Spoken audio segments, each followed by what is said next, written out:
Welcome to our channel. டிஆர்பியில் conduct பண்ணக்கூடிய தமிழ் மொழி தகுதி தேர்வுக்கு வரக்கூடிய 10ஆம் வகுப்பு லெசன் தான் இப்போ பார்த்துட்ருக்கோம் தொடர்ந்து. ஸோ ஆல்ரெடி பார்த்தீங்கன்னா அழகு 1, 2 எல்லாமே கவர் பண்ணி வீடியோஸ் நம்ம சேனல்லே போட்டிருக்கோம்.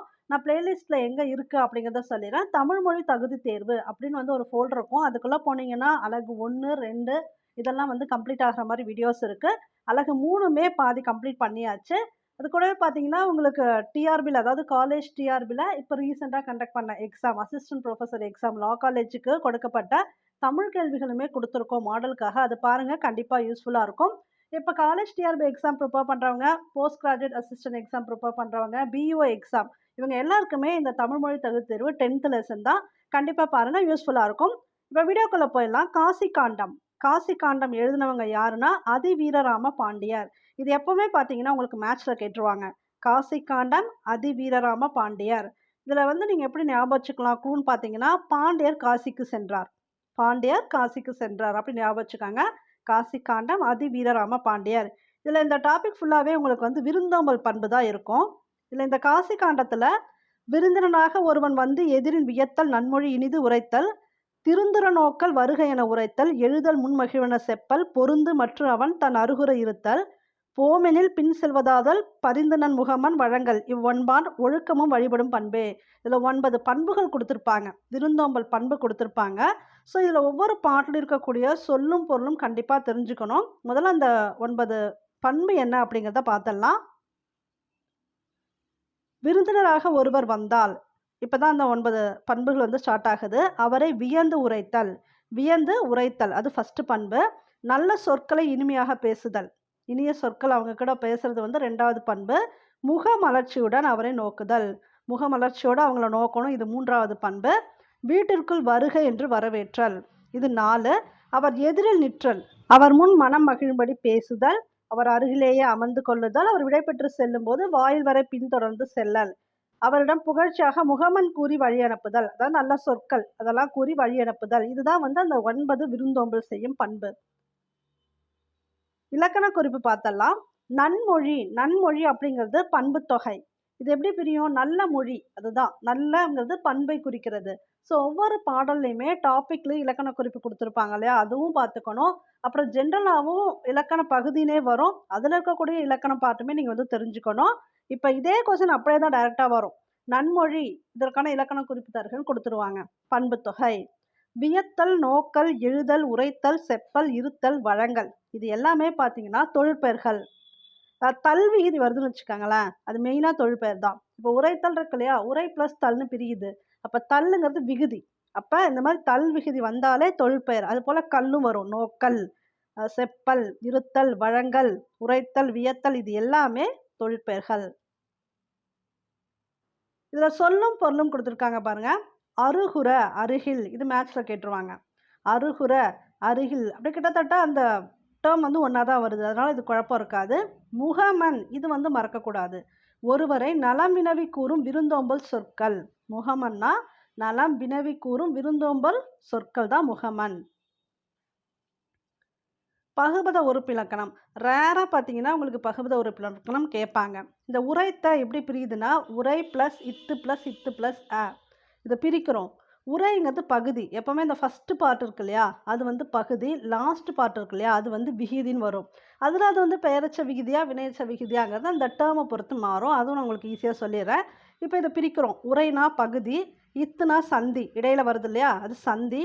இன்னொரு இத்து பிரியுது, அது வந்து இறந்த கால இடைநிலை, இறந்த கால இடைநிலை. ஆங்கிறது பெயரச்ச விகுதி. இந்த மாதிரி ஒரு வேர்டில் ஆன்னு முடியுது பார்த்தீங்களா சவுண்டு, அப்படி இருந்தாலே அது பெயரச்ச விகுதி. இது வந்து இலக்கண குறிப்பில் கேட்டுருவாங்க.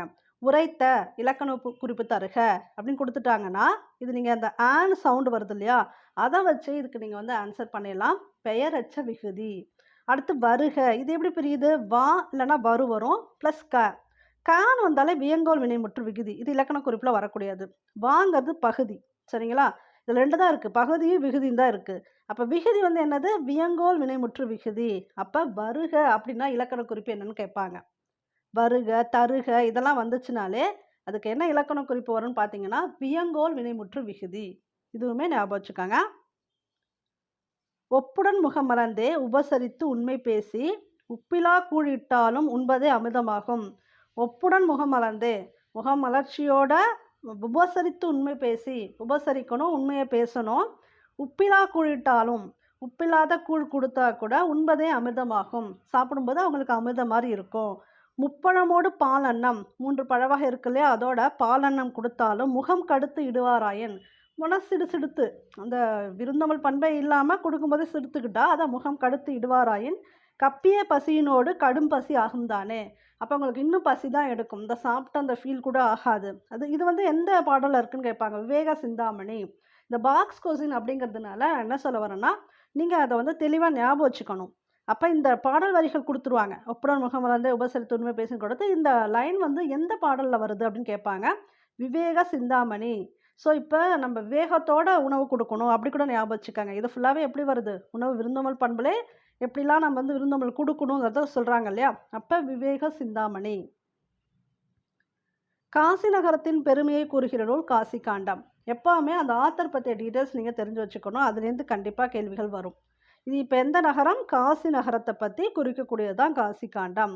இந்த நூல் பார்த்தீங்கன்னா துறவு, இல்லறம், பெண்களுக்கு உரிய பண்புகள், இதில் எல்லாமே இருக்குது. துறவு, இல்லறம், பெண்களுக்கு உரிய பண்புகள், வாழ்வியல் நெறிகள், மறுவாழ்வில் அடையும் நன்மைகள், இது எல்லாமே பாடுவதாக அமைந்துள்ளது. இப்படியும் கேட்கலாம். வாழ்வியல் நெறிகள், மறுவாழ்வில் அடையும் நன்மைகள் பற்றிலாம் பாடக்கூடிய இந்த பாடல் நூல் எதுன்னு கூட கேட்டலாம். காசி காண்டம். இல்லறக்கம் கூறிய பகுதியில் 17வது பாடல் தான் இந்த பாடப்பகுதி. அது ஓகே. முத்துக்குளிக்கும் கொற்கையின் அரசர், இது கேட்பாங்க. முத்துக்குளிக்கும் கொற்கையின் அரசர் யார்? அதிவீரராம பாண்டியர். இவர் வந்து தமிழ் புலவராகவும் திகழ்ந்தவர். இவர் இயற்றிய நூல் தான் காசி காண்டம். இவர் வந்து ஒரு அரசர். அதிவீரராம பாண்டியர் அரசர். இவர் வந்து தமிழ் புலவராகவும் திகழ்ந்தார். இவர் இயற்றியது தான் காசி காண்டம். இவரோட இன்னொரு நூல் இருக்குது. இது வந்து வெற்றி வேர்க்கை. இது டிஎன்பிஎஸ்சியில் அடிக்கடி கேட்பாங்க. வெற்றி வேர்க்கையோட இன்னொரு பேர் என்னன்னு கேட்பாங்க. நருந்தொகை. வெற்றி வேர்க்கை, நருந்தொகை. உங்களுக்கு மேட்ச்சில் சம்டைம் எப்படி கொடுத்துருவாங்கன்னா, வெற்றி வேர்க்கை எழுதுனது யாருன்னு கேட்பாங்க, நருந்தொகை யார் எழுதுனாலும் கேட்பாங்க. அதிவீரராம பாண்டியன். நீங்கள் கரெக்டாக மேட்ச் பண்ணணும். இது நான் நிறைய தடவை கேள்வி இப்படி வந்திருக்கு. சீவலமாறன், இவரோட இயற்பெயர் என்ன? சீவலமாறன், அதாவது இயற்பெயர்ங்கிறத பட்டப்பெயர். சீவலமாறன் காசி காண்டம் எழுதியிருக்காரு. அவர் வந்து அதிவீரராம பாண்டியர். இது எல்லாமே நீங்கள் வந்து ஞாபகம் வச்சுக்கணும். சீவலமாறன் என்ற பட்டப்பெயர். என்னெல்லாம் எழுதியிருக்காரு புக்குனா, நைடதம், லிங்க புராணம், வாயு சம்கீதை, திருக்கருவை அந்தாதி, கூர்ம புராணம், இதெல்லாம் வந்து இவர் இயற்றிய நூல்கள். இதில் புகழ்பெற்றது காசி காண்டமும் இந்த வெற்றி வேர்க்கைங்கிற நருந்தொகையும் தான். ஸோ இந்த ஆத்தர் பற்றிய கேள்விகள் கண்டிப்பாக வரும். இது எல்லாமே தெரிஞ்சுக்கங்க. பட்டப்பெயர் சீவலமாறன், எழுதுறது காசி காண்டம், பேர் வந்து அதிவீரராம பாண்டியர். இவர் வந்து முத்துக்குளிக்கும் கொற்கையின் அரசர். அடுத்து இன்னொரு டாப்பிக்கும் பார்த்தரலாம். ஏன்னா சின்ன டாபிக் தான் ஃபஸ்ட்டு பார்த்தது. அதே பண்பாடில் வரக்கூடியதான் மலைப்படுகடாம் பெருங்கௌசிகனார். இதுவும் வந்து மேட்ச்சில் கேட்பாங்க. மலைப்படுகடாம் பெருங்கௌசிகனார். இது எப்படி ஞாபகம் வச்சுக்கலாம்? பெருமலை ஞாபகம் வச்சுக்காங்க. பெருங்கௌசிகனாருக்கு வருது இல்லையா, அந்த பெரு. இது வந்து மலை. மலைப்படுகடாம் பெருங்கௌசிகனார். க்ளூ வந்து சிம்பிளாக ஞாபகம் வச்சுக்காங்க. தமிழை பொறுத்த வரைக்கும் உங்களுக்கு அந்தந்த டாபிக் படிக்கும்போது நல்லா ஞாபகம் இருக்கும். ஃபுல்லாக படிக்கும்போது பார்த்தீங்கன்னா கண்டிப்பாக கன்ஃபியூஷன் வரும். இந்த பாட்டு இது யார் எழுதுனா, இது எந்த சென்டென்ஸ் எங்கே வருது, எந்த பாடல்னா கண்டிப்பாக நீங்கள் க்ளூ வச்சா தான் இதை ஞாபகம் வச்சுக்க முடியும். பார்த்துக்கங்க. மலைப்படுகடாம் பெருங்கௌசிகனார். அன்று அவன் அசையி அல் சேர்ந்து அல்கி கன்று எறி ஒல்லினர் கடும்பொடு மலைந்து சேர்ந்த செயலை செப்பம் போகி அலங்கு கழை நரலும் ஆரிப்படுகர் சிலம்பு அடைந்திருந்த பாக்கம் எய்தி. இது அடிக்கடி கேட்பாங்க. இந்த சிலம்பு அடைந்திருந்த பாக்கம் எய்தி, இது வந்து இந்த பாடல் வரிகள் வந்து எதில் வருதுன்னு கேட்பாங்க. நல்லா தெரிஞ்சுக்கங்க. மலைப்படுகடாம் பெருங்கௌசிகனார் எழுதின மலைப்படுகடாமில் தான் இந்த டேர்ம் வருது. ரிப்பீட் கொஸ்டின் இது. சிலம்பு அடைந்திருந்த பாக்கம் எய்தி.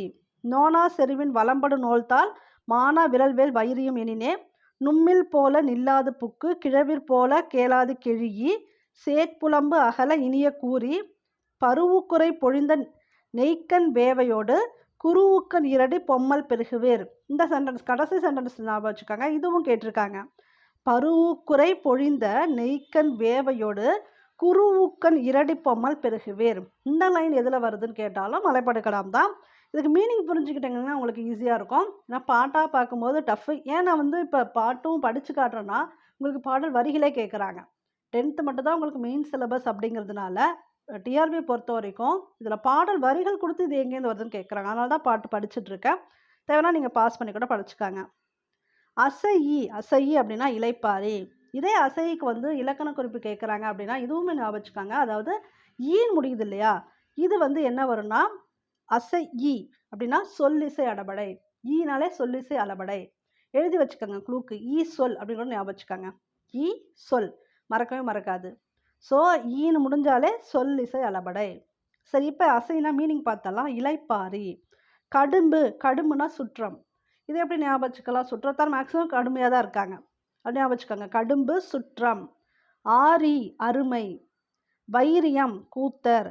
இரடி திணை. இது வந்து ரிப்பீட்டடாக கேட்டிருக்காங்க. இரடிங்கிறது என்ன எதை சாரும் அப்படின்னு கேட்டிருக்காங்க. டிஆர்பிலே இந்த 10th எலிஜிபிலிட்டி டெஸ்ட்டுக்கு வந்து கண்டிப்பாக கேட்டிருக்காங்க. இரடினா திணை. அல்கி தங்கி இதுவும் வந்திருக்கு. அல்கி தங்கி நரலும் ஒலிக்கும். படுகர்னா பள்ளம். ரிப்பீட்டட் கொஸ்டின் தான். வேவைனா வெந்தது. பொம்மல்னா சோறு. இதுவும் உண்டு. இதில் முக்கியமாக நீங்கள் ஞாபகம் வச்சுக்க வேண்டியது இது எல்லாமே உண்டு. அல்கி தங்கி நரலும் ஒலிக்கும். படுகர் பள்ளம். பொம்மல் சோறு. இரடி திணை. இது வந்து மேட்ச்சில் கேட்டிருக்காங்க. இப்போ என்ன சொல்ல வராங்கன்னா, இது இந்த பாடலோட பொருள் பார்த்தலாம். நன்னனை புகழ்ந்து பாடி பரிசில் பெற்ற கூத்தர். அதாவது இந்த நன்னன்கிற மன்னன் வந்து வர்ற புலவர்களுக்கெல்லாம் பரிசு கொடுக்குறாரு. அவங்க வந்து பாடல் பாடினா பரிசு கொடுக்குறாரு. இது கேட்கலாம். மலைபடு கடாமில் எந்த மன்னனை பற்றி வந்து சிறப்பாக பாடப்படுகிறதுன்னு கேட்கலாம். நன்னனை அவர் தான். நன்னன்கிற ஒரு மன்னன். ஸோ அப்போ அவங்க வந்து புகழ்ந்து பாடி பரிசில் பெற்ற கூத்தர். பரிசில் பெறப்போகும் கூத்தரை இன்னொருத்தவங்க வந்து பரிசில் பெறதுக்காக வராங்க இல்லையா, அவங்கக்கிட்ட இவர் சொல்கிறது, காணவர்களின் வளம் நிறைந்த புது வருவாயை உடைய சிறிய ஊர்களில் தங்கி உணவு பெறுவதற்கு வழிபடுத்துதல். பகலில் இலைப்பாரி செல்லுங்கள், இரவில் சேர்ந்து தங்குங்கள், எரியும் நெருப்பை போல ஒளிரும் பூங்கொத்துகளை சுற்றத்தோடு அணிந்து கொள்ளுங்கள், சிவந்த பூக்கள் கொண்ட அசோக மரங்களை உடைய பொருத்தமான பாதையில் செல்லுங்கள். இப்படிலாம் போங்கன்னு அவங்க வந்து வழிகாட்டுறாங்க. அசையும் மூங்கில்கள் ஓசை எழுப்பும் கடின பாதையில் சென்று மலை சரிவில் உள்ள சிற்றூர் அடையுங்கள். அங்குள்ளவர்களிடம் பகைவரை பொறாமல் போர் செய்யும் வலிய முயற்சியும் மானமும் வெற்றியும் உடைய நன்னனின் கூத்தர்கள் என்று சொல்லுங்கள். அதான் அந்த மன்னனோட கூத்தர்கள் அப்படின்னு சொல்லுங்க. அதன் பிறகு நீங்கள் உங்கள் வீட்டிற்குள் போவது போலவே அவர்களை வீட்டுக்குள் உரிமையாக நம்ம வீட்டுக்கு எப்படி நம்ம உரிமையாக போவோமோ அது போல் நீங்கள் போகலாம். அவங்க எதுவும் உங்களை சொல்ல மாட்டாங்கன்னு சொல்ல வராரு. நீண்ட வழியை கடந்து வந்த உங்களின் துன்பம் தீர இனிய சொற்களை கூறுவர். அதான் விருந்தமல்ல ஃபஸ்ட்டு பண்பே இனிய சொற்களை கூறுதல் தானே. அதான் அவங்க சொல்ல வராங்க. அடுத்து அங்கே நெய்யில் வெந்த மாமிசத்தின் பொரியலையும் திணை சோற்றையும் உணவாக பெறுவீர்கள். இதான் அந்த லாஸ்ட் வரி இங்கே இருக்கு இல்லையா அந்த பாட்டில். நெய்க்கண் வேவையோடு. வேவையோடுனா என்னது? வெந்தது. நெய்யில் வறுத்தது, அதான் வெந்தது. குருக்கன் இரடி பொம்மல் பெருகுவர். பொம்மல்னா என்ன பார்த்தோம்? சோறு. இரடினா என்ன பார்த்தோம்? திணை. அப்போ திணை சோறு. மாமிசத்துடன் உடைய திணை சோறு பெறுவீர். புரிஞ்சுட்டு படிச்சிங்கன்னா தான் உங்களுக்கு மறக்காது. இங்கே இருக்கு பாருங்க. நெய்யில் வெந்த மாமிசத்தின் பொரியலையும் திணை சோற்றையும் உணவாக பெறுவீர்கள் அப்படின்னு சொல்லி அவர் முடிக்கிறாரு. சரி, இதில் இலக்கண குறிப்பு பார்த்தலாம். அசையி கெழுகி. நான் முன்னாடியே சொன்ன பார்த்தீங்கன்னா, ஈன்னு முடிஞ்சாலே சொல்லி செயலபடை தான். இது வந்து ஒரு பாக்ஸ் மாதிரி போட்டு எழுதி கூட வச்சுக்காங்க. அது மாதிரி உம்னு முடிஞ்சால் அது வந்து இன்னிசை. கெடுப்பதுவும் எடுப்பதுவும் அப்படின்னு வந்துச்சுன்னா இன்னிசை அளபடை. ஈன்னு முடிஞ்சிச்சுன்னா சொல்லிசை அளபடை. இலக்கணம் ரொம்ப சிம்பிள். இந்த லாஜிக் படிச்சிட்டிங்கன்னா நீங்கள் வந்து ஆன்சர் ஈஸியாக எழுதிடலாம். ஏன்னா தமிழ் வந்து எப்போயோ படித்தது எல்லாருமே. காலேஜ் டிஆர்பிக்கெலாம் தமிழ் நடுவில் தொட்டே இருக்க மாட்டோம். ஸோ நீங்கள் ஜஸ்ட் ரீகால் பண்ணுற மாதிரி இதெல்லாம் நோட் பண்ணி வச்சுக்கிட்டிங்கன்னா உங்களுக்கு ஈஸி. இந்த கேள்விகள் அடிக்கடி வரும். இன்னிசை அளபடியும் சொல்லிசை அளபடியும் அடிக்கடி வரும். பகுபத உறுப்பினராக நம்ம பார்த்தலாம். மலைந்து. இந்த மலை இத்து பிராக்கெட்டில் இந்து ப்ளஸ் இத்து ப்ளஸ் ஊ. மலைனா பகுதி, ஊனா வந்து விகுதி. அது என்ன விகுதி? ஊன் வந்தால் வினையச்ச விகுதி. ஏற்கனவே ஒரு பாடலில் நான் உங்களுக்கு சொல்லியிருக்கேன். ஆண் முடிஞ்சால் பெயரச்ச விகுதி. அது போல் ஊனு முடியுதுன்னு வச்சுக்கோங்களேன், அது வந்து வினையச்ச விகுதி. மலைந்து ஊன் தானே முடியுது அந்த சவுண்டே, அதை பார்த்துக்காங்க. இதை போல் பகுதி விகுதி உங்களுக்கு தெரியும். இத்துனா சந்தி, இந்தானது விகாரம். இத்து வந்து இறந்த கால இடைநிலை. அடுத்து பொழிந்த. இது நீங்களே கண்டுபிடிச்சிடலாம். பொழி வந்து பகுதி தெரியும். அந்த ஆன் முடியுது பாருங்க, பொழிந்த. அப்போ அந்த ஆன் முடிஞ்சால் என்னது? பெயரச்ச விகுதி. அப்போ பொழிங்கிறது பகுதி, இத்துங்கிறது சந்தி, இந்தானது விகாரம், இத்துங்கிறது இறந்த கால இடைநிலை, ஆங்கிறது பெயரச்ச விகுதி. அப்போ இதுக்கு இலக்கண குறிப்பு கேட்டால் நீங்கள் டைரெக்டாக எழுதிடலாம். கேட்பாங்க, என்ன கேட்பாங்கன்னா, பொழிந்த இந்த சொல்லுக்கு இலக்கண குறிப்பு தருக, இதான் கேட்பாங்க. அப்போ நீங்கள் ஈஸியாக கண்டுபிடிச்சிடலாம். என்ன முடியுது? ஆன் முடியுது. அப்போ இது என்ன விகுதி? பெயரச்ச விகுதி. மலைந்து இலக்கண குறிப்பு தருக அப்படி கொடுத்துட்டா என்னது? வினையச்ச விகுதி. அதுதான் இதுக்கு இலக்கண குறிப்பே, அதான் வினையச்ச விகுதி. ஆற்றுப்படுத்தும் கூத்தன் வள்ளலை நாடி எதிர்வரும் கூத்தனை அழைத்து, யாம் இவ்விடத்தே சென்று இன்னவெல்லாம் பெற்று வருகின்றோம், நீயும் அந்த வள்ளலிடம் சென்று வளம் பெற்று வாழ்வாயாக என்று கூறுதல் ஆற்றுப்படை. ஸோ இது ஆற்றுப்படைனாலே என்னங்கிற ஜென்ரல் இன்ஃபர்மேஷன் சொல்லியிருக்காங்க. அதாவது ஒரு கூத்தர் இன்னொரு கூத்தர்கிட்ட, நான் இந்த மாதிரி பரிசு பெற்று வந்துட்டேன், அந்த வள்ளல்கிட்ட போய் நீயும் பரிசு பெற்றுட்டு வான்னு சொல்கிறது தான் ஆற்றுப்படை. மனசுக்கு ஆறுதலாக சொல்கிறதா ஞாபகம் வச்சுக்கோங்களேன். இப்போ எதிர் வரவங்கள்ட்ட ஆறுதலாக சொல்கிறாங்க, அதுதான் ஆற்றுப்படை. ஆற்றுப்படைனா என்ன டெஃபினேஷன் கேட்பாங்க. 10 பாட்டு நூல்கள் ஒன்று மலைப்படுகடாம், இது வந்திருக்கு. அதாவது மலைப்படுகடாம் எந்த நூல்களில் ஒன்று கீழே கொடுத்துருவாங்க. 8 தொகை, 10 பாட்டு, 11 கீழ்கணக்கு, 11 மேல்கணக்கு, இதெல்லாம் ஆப்ஷனில் கொடுத்துருவாங்க. இது வந்து 10 பாட்டு நூல்களில் ஒன்று. இதோட இன்னொரு சிறப்பு இருக்குது. அதாவது 10 பாட்டு நூல்களே குறைந்த அடிகளை கொண்ட நூல் இது. 583 அடிகள் தான். இந்த அடிகள் வந்து அடிக்கடி கேட்டிருக்காங்க. உங்களுக்கு அந்த கூற்று தவறு அதெல்லாம் கேட்குறாங்க இல்லையா, இதில் கொடுத்துருவாங்க. மலைப்படுகடாம் 10 பாட்டு நூல்கள் ஒன்று, 583 அடிகளை கொண்டது, இது கூத்தர் ஆற்றுப்படை எனவும் அழைக்கப்படுகிறது. இப்படி தான் கூற்று 1, 2, 3 கொடுத்துருவாங்க. இதை மனப்பாடம் பண்ணிக்காங்க. 583 அடிகள், இது கூத்தர் ஆற்றுப்படை எனவும் அழைக்கப்படுகிறது. ஏன்னா மலைப்படுகடாமே எதை பற்றி ஃபுல்லாக படிச்சிருக்கோம். ஒரு வள்ளல் வந்து இன்னொரு வள்ளல்கிட்ட அந்த ஆற்றுப்படையில் வரக்கூடியது தானே அது. அப்போ இதுக்கு பேர் கூத்தர் ஆற்றுப்படை. கூத்தன்னா என்னது, அந்த போய் வாங்குறாங்க இல்லையா புலவர், அவங்க தான். அப்போ கூத்தர் ஆற்றுப்படை புரிஞ்சுக்கிட்டு படித்தா ஈஸி. மலைப்படுகடாம் இந்த பாடல் உங்களுக்கு ஞாபகம் வரணும் எக்ஸாமில். அப்போ யார் அந்த யார்கிட்ட போய் கேட்குறாங்க, புலவர்கள் வந்து யார்கிட்ட போய் கேட்குறாங்க, நன்னன்ற மன்னன்கிட்ட போய் கேட்க போகிறாங்க. அது இன்னொருத்தர் இந்த மாதிரி ஆற்றுப்படையை பற்றி சொல்லிவிட்டு நீங்கள் போய் அங்கே வாங்குங்கன்னு சொல்கிறாரு, பரிசு பெறலாம் சொல்கிறார் இல்லையா, அதுதான் ஆற்றுப்படை. இதெல்லாம் நீங்கள் லிங்க் பண்ணி படித்தா தான் ஞாபகம் வரும். அடுத்து மலையை யானையாக உருவகம் செய்து, இந்த பேர் ஏன் வந்துச்சுன்னு கொடுக்குறாங்க. மலையை யானையாக உருவகம் செய்து மலையில் எழும் பல வகை ஓசைகளை அதன் மதம் என்று விளக்குவதால். அது வந்து மதம் பிடிச்சா என்ன பண்ணும், எவ்வளோ ஓசை எழுப்போம், அது போல் விளக்குறதுனால மலையிலையும் பல சத்தம் கேட்கும் இல்லையா. இது வந்து ஒரு கற்பனை நயத்துக்காக கொடுத்துருக்காங்க. இதற்கு மலைப்படுகடாம் என கற்பனை நயம் வாய்ந்த பெயர் சூட்டப்பட்டுள்ளது. நன்னன் என்னும் குறுநில மன்னனை பாட்டுடை தலைவனாக கொண்டு இரணிய முட்டத்து பெருங்குன்றூர் பெருங்கௌசிகனார். இதோட பேரை பார்த்துக்கங்க ஃபுல்லாக. இரணிய முட்டத்து பெருங்குன்றூர் பெருங்கௌசிகனார் பாடியது மலைப்படுகடாம். ஸோ இதில் கேட்கக்கூடிய கேள்வி இதுதான். மலைப்படுகடாம் எழுதுனது யார், பெருங்கௌசிகனார். எந்த மன்னனை பற்றி பாடக்கூடியது, நன்னன் அப்படிங்கிற குறுநில மன்னனை பற்றி பாடக்கூடியது. ஆற்றுப்படைனா என்ன, எத்தனை அடிகளை கொண்டது, 583 அடிகளை கொண்டது. இதுக்கு இன்னொரு பேர் என்ன, கூத்தர் ஆற்றுப்படை. இது கேட்டிருக்காங்க. மலைப்படுகடாம் இன்னொரு பேர் என்ன, கூத்தர் ஆற்றுப்படை எனவும் அழைக்கப்படுகிறது. ஸோ இந்த 2 டாப்பிக்கில் இப்படி தான் கேள்விகள் வரும். தெளிவாக படிச்சுக்காங்க. இந்த வீடியோ பிடிச்சிருந்தா லைக் பண்ணுங்கள், கமெண்ட் பண்ணுங்கள், ஹை பாயிண்ட்ஸ் கொடுங்க. ஸோ நீங்கள் கமெண்ட் பண்ணுறதை வச்சு தான் எத்தனை பேர் பார்க்குறீங்க, அடுத்தடுத்து வீடியோஸ் வந்து எப்படி போகலாம். ஏன்னா நிறைய ப்ரொஃபஸர்ஸ் வந்து ரெக்வஸ்ட் பண்ணனால தான் இப்போ நான் வீடியோவே தமிழுக்கு தொடர்ந்து போட்டுட்ருக்கேன். ஸோ உங்களோட கமெண்ட்ஸ் பார்த்துட்டு தான் அடுத்தடுத்த வீடியோ போகிறதுக்கு இன்னும் கொஞ்சம் எங்களுக்கு என்கரேஜ்மெண்ட்டாக இருக்கும். ஓகே, தேங்க்யூ ஃபார் வாட்சிங். இந்த சேனலுக்கு ஃபஸ்ட் டைம் வரீங்கன்னா சப்ஸ்கிரைப் பண்ணிவிடுங்க.